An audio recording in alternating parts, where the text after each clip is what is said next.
but why aren't worship pastors making it? I think a couple things happened in my generation. I think a lot of worship leaders got on stages to get bigger ones.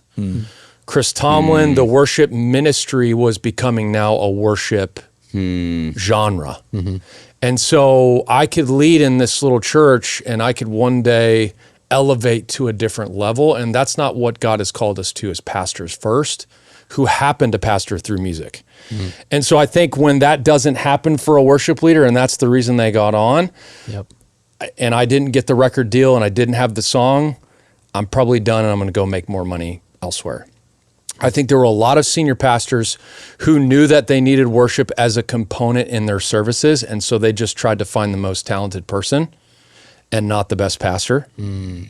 So then when they got frustrated that leadership wasn't happening, that's a big deal. They just went and found somebody else.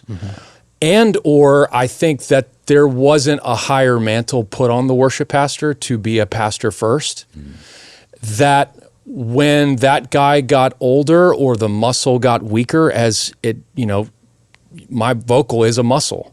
And with age, it changes. And now I look up across the table as a senior leader, well, have you led anything other than songs? And maybe that's to the fault of the pastor who hasn't given them more, whether it's the title, I expect more of you. So that when they get into that transitional period of what am I going to do because my muscle isn't working the same way, I don't have another job for me in the church. And so they've left. So I've made it my mission, like my social media is like, how do I get the 20-year-old me to stay and still be leading when he's 50? And I think some of those things anecdotally are probably at play, and we're losing a generation.